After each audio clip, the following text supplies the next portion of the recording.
Hoy vamos a visitar uno de los barrios más populares de Málaga, El Perchel. Comenzaremos aquí, en la iglesia de San Pedro. Luego caminaremos por sus calles hasta la iglesia del Carmen y acabaremos visitando el mercado del Carmen.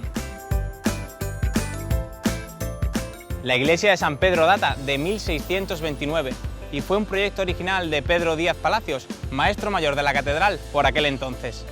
A mitad del siglo pasado fue reconstruida y conserva de su estructura original la primitiva portada de piedra rojiza. Su interior de una sola planta bien merece una visita.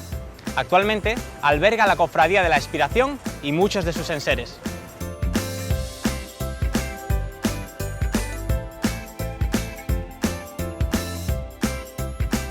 Dejando atrás la iglesia, podemos pasear por las calles del barrio, en la que en algún edificio aún se puede intuir el trazado de las antiguas calles del barrio pesquero que en su día fue el Perchel. El barrio del Perchel toma su nombre de las perchas o percheles en los que se colgaba el pescado para su salazón. Sus orígenes son los de la propia ciudad, siendo siempre un barrio de extramuros, y aparece ya el Perchel citado en el Quijote de Cervantes. Sus calles siempre han sido de un barrio pesquero e industrial, y hoy conservan aún ese aire muchas de ellas. Los orígenes de los asentamientos de la industria de pescado en esta zona nos sitúan en época de los romanos. Se hacen referencias también en la época árabe y posteriormente tras la conquista de la ciudad por los reyes católicos. La peculiaridad de esta zona y la especial personalidad de sus habitantes dio origen a un exclusivo tipo de vivienda, los famosos corralones, aunque ya no se conservan. Llegando al final de la calle ancha del Carmen, nos encontramos con la iglesia del Carmen, que fue construida en 1584, aunque el terremoto de 1680 la derrumbó por completo, siendo reconstruida posteriormente.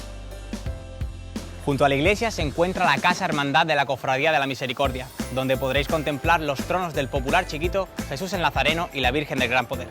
Si venís a Málaga en Semana Santa, no podéis perderos el encierro de esta cofradía el Jueves Santo. Es uno de los momentazos de la Semana Santa.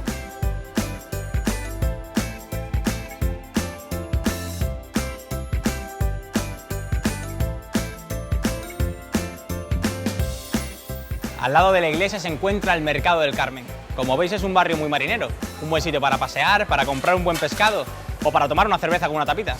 Bueno, mañana nos vemos y recordad, Lobby Málaga.